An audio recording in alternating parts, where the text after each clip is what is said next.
Hey guys, how are you? Today I wanted to give an example of something that I find very, very useful. It's a very useful mind hack, and I am, like I said, I'm not a 3D teacher. I don't do that anymore. No. Anyway, why is it important to sleep learn?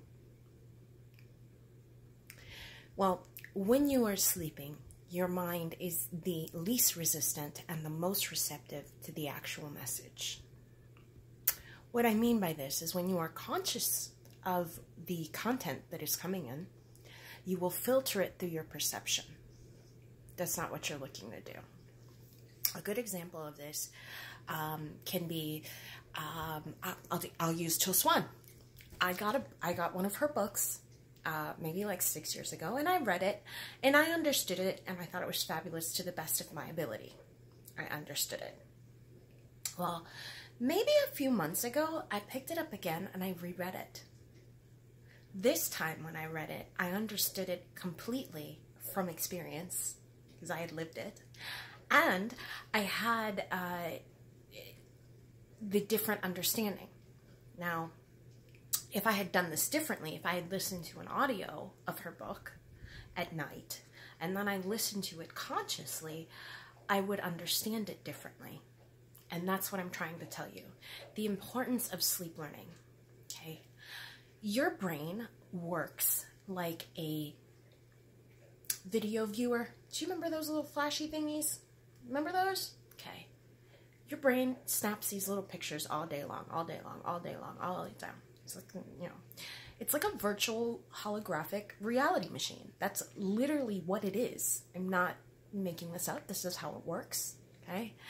So a lot of the times, most of us, unfortunately, watch TV and we're receptive because we don't realize that our mind is taking those images and then will reproduce them in your reality, okay? That's why it's important to unplug. However, if you listen to a book overnight, sleep learning, and then you listen to its contents in the morning again, or later on, or you listen to it a little bit at a time, you are able to transcend into that dimension of understanding. You can literally use the words to go from the void of not understanding to understanding. And then from this new level, you create new things. But it's important to learn to understand the necessity of the receptivity that is needed in order to not filter things as you think them to be, but rather as they are, which is very, very crucial. The truth is, we travel our mind all day long, and we have access to everything. But if we don't learn how to master this use, we're missing out. We're missing out on everything. It is so unnecessary to suffer. I mean, and what I mean by this is that if you do not perceive things as good or bad or evil or whatever, and you stay unattached this way, and you're just receptive to everything that comes, and you can take into account that the universe actually is working for you, not against you. That's the secret. We always win. At the end of the day, no matter what happens, we always win. Whether we understand it or not. And what I mean by that is even the worst thing that could ever happen to you happened for you. A living example.